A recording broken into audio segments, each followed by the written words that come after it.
ಇಲ್ಲಿ ಮಾತ್ರ ಅಲ್ಲ, ಬೇರೆ ಬೇರೆ ಭಾಗಗಳಲ್ಲೂ ಕೂಡ ಅಂದರೆ ಬೆಂಗಳೂರಿನ ಪ್ರಮುಖ ರಸ್ತೆಗಳಲ್ಲೂ ಕೂಡ ಈ ಥರದೊಂದಷ್ಟು ಕಟೌಟ್ಗಳು ರಾರಾಜಿಸ್ತಾ ಇವೆ. ಅದರಲ್ಲೂ ಈ ಮೇಕ್ರಿ ಸರ್ಕಲ್ ಜೊತೆಗೆ ಆ ಒಂದು ಏರ್ಪೋರ್ಟ್ ರೋಡ್ ಕನೆಕ್ಟ್ ಆಗುವಂಥ ಒಂದು ಬಳ್ಳಾರಿ ರಸ್ತೆ, ಇದೆಲ್ಲವೂ ಕೂಡ ಹೆಚ್ಚು ಒಂದು ಕಟೌಟ್ಗಳು, ಈ ಬ್ಯಾನರ್ಸ್, ಬಂಟಿಂಗ್ಸ್ ಇವೆಲ್ಲವನ್ನೂ ಕೂಡ ಕಟ್ಟಿದ್ದಾರೆ. ಹೆಬ್ಬಾಳ ಮೇಕ್ರಿ ಸರ್ಕಲ್ ಸುತ್ತಮುತ್ತಲೂ ಕೂಡ ಕಟೌಟ್ಗಳ ಒಂದು ಹಾವಳಿ ಜಾಸ್ತಿ ಆಗ್ಬಿಟ್ಟಿದೆ.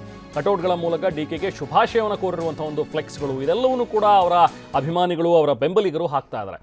ನಾವು ಆಗಲೇ ಮಾತಾಡ್ತಾ ಇದ್ವಿ, ಡಿ ಕೆ ಶಿವಕುಮಾರ್ ಯಾವಾಗ ಆಯ್ಕೆ ಆದರೂ ಶಾಸಕಾಂಗ ಪಕ್ಷದ ನಾಯಕನಾಗಿ ಇನ್ನೇನು ಪ್ರಮಾಣ ವಚನ ಅವರು ಸ್ವೀಕರಿಸ್ತಾರೆ ಅಂತ ಹೇಳಿದಾಗಲೂ ಕೂಡ ಅವ್ರು ಹೇಳಿದ್ದಿಷ್ಟೇ, ಯಾವುದೇ ಆಡಂಬರ ಬೇಡ, ತುಂಬ ಹೆಚ್ಚು ಒಂದು ಆಡಂಬರದಲ್ಲಿ ಈ ಪ್ರಮಾಣ ವಚನ ಸ್ವೀಕಾರ ಸಮಾರಂಭ ಆಗೋದು ಬೇಡ, ಯಾರೂ ಕೂಡ ಬರಲೂಬೇಡಿ ಬೆಂಗಳೂರಿಗೆ, ನನ್ನ ಅಭಿಮಾನಿಗಳು ಅಥವಾ ನಮ್ಮ ಬೆಂಬಲಿಗರು ಯಾರೂ ಕೂಡ ಹೆಚ್ಚಿನ ಸಂಖ್ಯೆಯಲ್ಲಿ ಬರಬೇಡಿ ಅನ್ನೋದ್ರ ಬಗ್ಗೆ ಅವರು ಮನವಿ ಮಾಡಿದ್ರು. ಸೊ ಹಾಗಾಗಿ ಅಂತಲೇ ಲೋಕಭವನದ ಗಾಜಿನ ಮನೆಯಲ್ಲಿ ಸಿಂಪಲ್ ಆಗಿ ನಾಳೆ ಸಂಜೆ ಪ್ರಮಾಣ ವಚನವನ್ನು ಮುಗಿಸ್ತೀವಿ ಅನ್ನುವಂಥದ್ದನ್ನು ಅವ್ರು ಹೇಳ್ತಾ ಇದ್ದಾರೆ. ಬಟ್ ಅವರ ಅಭಿಮಾನಿಗಳು, ಅವರ ಬೆಂಬಲಿಗರು ಕೇಳಬೇಕಲ್ಲ. ಡಿ ಕೆ ಶಿವಕುಮಾರ್ ಅವರ ಅಭಿಮಾನವನ್ನು ಈ ರೀತಿಯಾಗಿ ತೋರಿಸ್ತಾ ಇದ್ದಾರೆ ನೋಡಿ. ಎಲ್ಲ ಕಡೆಯೂ ಆ ಕಾಂಗ್ರೆಸ್ನ ಬಾವುಟಗಳು, ಡಿ ಕೆ ಶಿವಕುಮಾರ್ ಅವರಿಗೆ ಶುಭಾಶಯ ಕೋರಿರುವಂಥ ಒಂದಷ್ಟು ಫ್ಲೆಕ್ಸ್ಗಳು ಇದೆಲ್ಲವೂ ಕೂಡ ಇವತ್ತು ಬೆಂಗಳೂರಿನಲ್ಲಿ, ಅದರಲ್ಲೂ ಈ ಮೇಕ್ರಿ ಸರ್ಕಲ್ ಅಲ್ಲಿಂದ ಬಳ್ಳಾರಿ ರಸ್ತೆ ಏನು ಏರ್ಪೋರ್ಟಿಗೆ ಕನೆಕ್ಟ್ ಆಗುತ್ತೆ ಅಲ್ಲೆಲ್ಲವೂ ಕೂಡ ರಸ್ತೆಯ ಇಕ್ಕೆಲಗಳಲ್ಲೂ ಕೂಡ ಇದನ್ನು ಕಟ್ಬಿಟ್ಟಿದ್ದಾರೆ. ಕೆಲವೊಂದು ಸರಿ ಈಗಾಗಲೇ ವಾಹನ ಸವಾರರು ಕೂಡ ಇದರಲ್ಲಿ ಕಿರಿಕಿರಿ ಅನುಭವಿಸ್ತಾ ಇದ್ದಾರೆ. ಸರಿಯಾಗಿ ಮುಂದೆ ಕೆಲವೊಂದಷ್ಟು ಕಾಣಿಸ್ತಾ ಇಲ್ಲ, ರಸ್ತೆ ಅಡ್ಡಲಾಗಿ ಕೆಲವೊಂದಷ್ಟು ಬ್ಯಾನರ್ಗಳಿವೆ ಅನ್ನುವಂಥದ್ರ ಬಗ್ಗೆನೂ ಕೂಡ ಕೆಲವೊಂದಷ್ಟು ಜನ ಕಂಪ್ಲೇಂಟ್ ಮಾಡ್ತಾ ಇದ್ದಾರೆ. ಏನು ಆಲ್ರೆಡಿ ಈಗ ಮಳೆ ಗಾಳಿ ಏನಾದರೂ ಮತ್ತೆ ಸ್ಟಾರ್ಟ್ ಆದರೆ ಇವೆಲ್ಲವೂ ಕೂಡ ಹಾರಿ ಬಂದು ರಸ್ತೆಗೆ ಬಿದ್ದರೆ ಮತ್ತು ಅದೊಂದಷ್ಟು ಒಂದು ಅವಾಂತರಗಳು. ಸೊ ಹಾಗಾಗಿ ಇಂಥವಕ್ಕೆಲ್ಲ ಅವಕಾಶ ಕೊಡಬಾರ್ದು, ಆಸ್ಪದ ಕೊಡಬಾರ್ದು ಅನ್ನುವಂಥದ್ರ ಬಗ್ಗೆನೂ ಕೂಡ ಸಾರ್ವಜನಿಕರಲ್ಲಿ ಆಕ್ರೋಶ ಈಗ ವ್ಯಕ್ತವಾಗ್ತಾ ಇದೆ.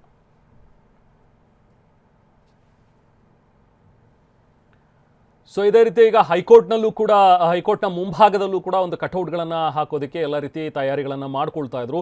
ಬಟ್ ಯಾವಾಗ ಇದಕ್ಕೆ ವಿರೋಧ ವ್ಯಕ್ತವಾಯಿತು ಅಥವಾ ಇದಕ್ಕೆ ಪರ್ಮಿಷನ್ನೇ ಇಲ್ಲ ಅನ್ನುವಂಥದ್ದು ಯಾವಾಗ ಗೊತ್ತಾಯಿತು ಆಗ ಇದನ್ನು ರಿಮೂವ್ ಮಾಡಿಸ್ತಾ ಇದ್ದಾರೆ. ಬಟ್ ಇಲ್ಲಿರುವಂಥ ಪ್ರಶ್ನೆ ಅಂತ ಹೇಳಿದ್ರೆ, ಬೆಂಗಳೂರಿನಲ್ಲಿ ಈ ರೀತಿಯಾಗಿ ದೊಡ್ಡದಾಗಿ ನೀವು ಕಟೌಟ್ಗಳು, ಬ್ಯಾನರ್ಗಳನ್ನು ಕಟ್ಟೋ ಹಾಗಿಲ್ಲ, ಅದಕ್ಕೆ ಪರ್ಮಿಷನ್ ಇಲ್ಲ, ಮೊದಲಿಂದನೂ ಇಲ್ಲ, ಅವಕಾಶನೇ ಇಲ್ಲ ಅಂತ ಹೇಳಿದ್ಮೇಲೆ ಇವ್ರಿಗೆ ಪರ್ಮಿಷನ್ ಕೊಟ್ಟವ್ರು ಯಾರು?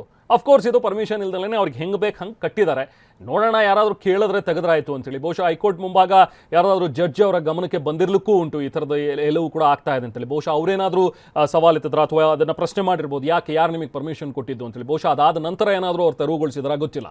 ಬಟ್ ಅಲ್ಲಿದ್ದಂಥ ಒಂದಷ್ಟು ಕಟೌಟ್ಗಳನ್ನಂತೂ ನಿರ್ಮಿಸ್ತಾ ಇದ್ರು. ಇನ್ನೂ ಕೂಡ ನಾಳೆಗೆ ಎಲ್ಲ ತಯಾರಿಯನ್ನು ಏನು ಮಾಡ್ಕೊಳ್ತಾ ಇದ್ರು ಅದನ್ನು ತೆಗೆಸ್ತಾ ಇದ್ದಾರೆ. ಈಗ ಸದ್ಯಕ್ಕೆ ಹೈಕೋರ್ಟ್ನ ಮುಂಭಾಗ ಕಟ್ತಾ ಇದ್ದಂಥ ಕಟೌಟ್ಗಳನ್ನು ಈಗ ತೆರವುಗೊಳಿಸ್ತಾ ಇದ್ದಾರೆ. ಯಾರಿಗೂ ಯಾವುದೇ ಕಾರಣಕ್ಕೂ ಇಲ್ಲಿ ಕಟ್ಟಬಾರ್ದು, ಜೊತೆಗೆ ಸಾರ್ವಜನಿಕರಿಗೂ ಕೂಡ ಕಿರಿಕಿರಿ ಆಗಬಾರ್ದು ಅನ್ನೋ ಉದ್ದೇಶದಿಂದ ಎಲ್ಲವನ್ನೂ ಕೂಡ ತೆರವುಗೊಳಿಸ್ತಾ ಇದ್ದಾರೆ. ಬಟ್ ಇನ್ನೂ ಈ ಮೇಕ್ರಿ ಸರ್ಕಲ್ ಮತ್ತು ಆ ಹೆಬ್ಬಾಳ ರಸ್ತೆ ಏನಿದೆಯಲ್ಲ, ಅಲ್ಲಿರುವಂಥ ಫ್ಲೆಕ್ಸ್ಗಳು, ಬ್ಯಾನರ್ಗಳು ಹಾಗೇ ಇವೆ. ಅಲ್ಲಿಂದ ಪ್ರತ್ಯಕ್ಷ ವರದಿ ನೀಡಿದ್ದಾರೆ ನಮ್ಮ ಪ್ರತಿನಿಧಿ ಸುನಿಲ್. ಬನ್ನಿ ನೋಡೋಣ. ರಾಜ್ಯದ ನೂತನ ಮುಖ್ಯಮಂತ್ರಿಯಾಗಿ ಡಿ ಕೆ ಶಿವಕುಮಾರ್ ಅವರು ನಾಳೆ ಪ್ರಮಾಣ ವಚನವನ್ನು ಸ್ವೀಕರಿಸಿದ್ದಾರೆ.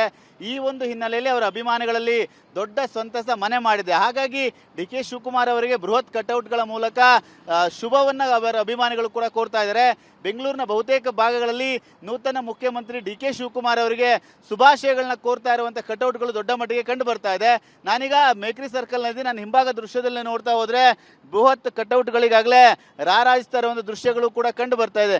ಕೇವಲ ಮೇಕ್ರಿ ಸರ್ಕಲ್ ಅಲ್ಲ, ಬೆಂಗಳೂರಿನ ಬಹುತೇಕ ಭಾಗಗಳಲ್ಲಿ ಇದೇ ರೀತಿಯಾದ ಬೃಹತ್ ಕಟೌಟ್ಗಳು ರಾರಾಜಿಸ್ತಾ ಇದ್ದಾವೆ. ಯಾವ ಕಡೆ ನೋಡಿದ್ರು ಕೂಡ ಡಿ ಕೆ ಶಿವಕುಮಾರ್ ಅವರಿಗೆ ಹೃತ್ಪೂರ್ವಕ ಅಭಿನಂದನೆಗಳು, ಡಿ ಕೆ ಶಿವಕುಮಾರ್ ಅವರಿಗೆ ಅಭಿನಂದನೆಗಳನ್ನ ಈಗಾಗಲೇ ತಿಳಿಸಿರುವಂಥ ಅಭಿಮಾನಿಗಳು ದೊಡ್ಡ ದೊಡ್ಡ ಕಟೌಟ್ಗಳ ಮೂಲಕ ಅಭಿನಂದನೆಯನ್ನು ಕೂಡ ಸಲ್ಲಿಸ್ತಾ ಇದ್ದಾರೆ.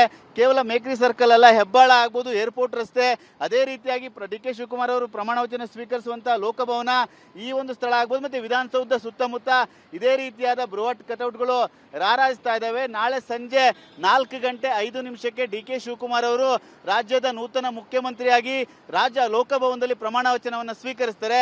ಆ ಒಂದು ಹಿನ್ನೆಲೆಯಲ್ಲಿ ಅವರ ಸಾಕಷ್ಟು ಸಂಖ್ಯೆಯ ಅಭಿಮಾನಿಗಳು ಬೆಂಗಳೂರಿನ ಹಲವೆಡೆ ಈ ರೀತಿಯಾದ ಬೃಹತ್ ಕಟೌಟ್ಗಳನ್ನ ಹಾಕಿ ಶುಭಾಶಯಗಳನ್ನ ಕೂಡ ಕೋರ್ತಾ ಇದ್ದಾರೆ.